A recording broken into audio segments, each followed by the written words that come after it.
শুভ সকাল বন্ধুরা, কেমন আছো সকলে? সকলে খুব ভালো আছো আশা করি। আমিও খুব ভালো আছি। তো আজ থেকে আমার এই নতুন ইউটিউব চ্যানেলে ডেইলি উইথ আসমাতে আপনাদের সকলকে স্বাগত।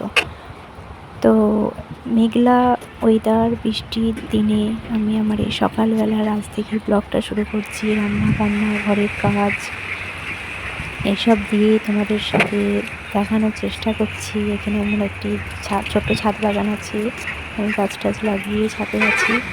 আর নিচে যাচ্ছি আমি এখন আমার এই রান্না বান্নাগুলো কমপ্লিট করতে। দেখুন মাসি এসছে মাছ নিয়ে। তো আমি ব্রাশ করে মুখ ধুয়ে একটু চা খেয়ে, তো সকালবেলায় আমি যে মাসি এসছে বাসন দিতে এসছে, আমি একটা ভিম সাবান বাদ দিলাম।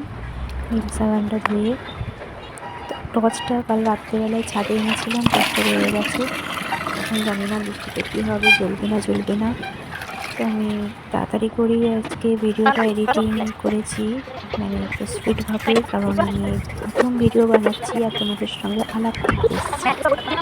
তো ভিডিওর মাধ্যমে আমি ঘরের কী কাজ করি না করি এইসব দেখানোর সাথে সাথেই তোমাদের সঙ্গে আলাপও করে নিচ্ছি। তো বন্ধুরা, আমার যদি ভিডিওটি কোনো ভুল হয়ে থাকে তোমরা সকলে আমাকে ক্ষমা করে দিও, এবং আমার ভিডিওটি দেখো, কেমন হচ্ছে না হচ্ছে আমাকে কমেন্টে জানাও। তো কেমন করলে কি ভালো হবে না হবে আরও আমাকে জানিও, সেরকম আমি চেষ্টা করব। কারণ আমি তো নতুন ইউটিউবে, একবারই নতুন, আমি ঠিক মতো কথাও বলতে পারছি না, যে কেমন করে কথা বলবো বুঝতে পারছি না। তো এখানে আমার কোকো মিঠুকে খাইয়ে দিলাম, খাইয়ে এখন আমি মেয়ের টিফিন বানাতে চলে এসেছি।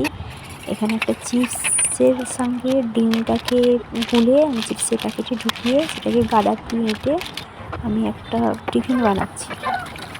তো এদিকে সিদ্ধ হয়ে গেছে, গাদা দিয়ে এঁটে আমি সিদ্ধ করে দেখুন মোমোর মতো অনেকগুলো সেট করে নিচ্ছি। মোমোর মতোই খেতে, বাট টেস্টি খেতে খুব। একটু টমেটো সস দিয়ে দিলাম, একটা চামচ দিয়ে দিলাম, মেয়েকে স্কুল পাঠিয়ে দিলাম। এখানে আমি চিকেনটা রান্না করে নেবো তাড়াতাড়ি করে, কারণ সকালবেলায় মাসি এসেছিলো বাটা মাছ নিয়ে। বাটা মাছ আমাদের বাড়িতে কাঁটা না, খেতে চায় না। তো চিকেন রান্না করে নিই। চিকেনটা যে রবিবারের বাজার চিকেন, আলু দিয়ে চিকেন আর ভাত হবে। তো এখানে চিকেনটাকে আমি রান্না করে নিচ্ছি, কেমন করে দেখো। একটু ঝোল করা রাখবো, একটাই তরকারি করবো আজকে, সেরকম টাইম নিয়ে নেয়, মানে বাড়িতে কাজ করতে হবে না তাই। তো সকালবেলায় মাসি আসছে, বাসনটা মেজে দেয়, কাপড়টাও কেচে দেয়। কাপড়টা আজকে দিইনি, কারণ আজ বৃষ্টি হচ্ছে জন্য কাপড় কাচতে দিইনি, শুধু বাথরুমটা মেজে চলে গেছে। তো এখন আমি ঘরের এই যে রান্নাবান্নাগুলো সেরে একটু ছাদে চলে এলাম। যে আমাদের কোকো মিঠুকে একটু ঘোরাতে এলাম, বৃষ্টিতে দেখছি ওরা ভিজছে, স্নান করছে, দারুণ মজা করছে। দেখতে পাচ্ছেন কেমন ভিজছে, ডানা ফুলিয়ে একদম ঝাপুন করে ভিজছে। আর এইদিকে আমার তরকারিটা হয়ে গেছে, ঘড়িতে এখন 12টা বাজছে। এখন আমি বিছানাটা তাড়াতাড়ি করে গুছিয়ে নেব। বিছানাটা গুছিয়ে আমি বাড়ি ঘরগুলো ঝাঁট দিয়ে তারপর ঘরটাকে মুছে তারপর নিশ্চিন্ত বালিশের কভারগুলো পরিয়ে নিচ্ছি। অনেকদিন হয়ে গেছে বালিশের কভারগুলো পরানো হয়নি, কারণ এখন বৃষ্টি হচ্ছে, তো জামা কাপড়গুলো সেরকম আমি ধুতে পারছি না, ধুলে শুকাবে না, কেমন একটা গন্ধ ছাড়ে, ওই জন্য আমি ধুই না, রেখে দিয়েছি। বালিশের কভারগুলো চেঞ্জ করে নিল। পাশ বালিশ ওদিকটা আছে, এদিকে দুটো মাথার বালিশ আছে।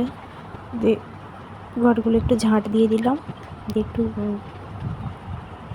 ঝুড়ে মুছে নিচ্ছি। ঘর বাড়ি পরিষ্কার রাখতে কার না ভালো লাগে, তাই না? সকলেরই ভালো লাগে, কিন্তু আমার পজিশানটা একটু খারাপ আছে, কারণ আমার রান্নাঘরটা নেই।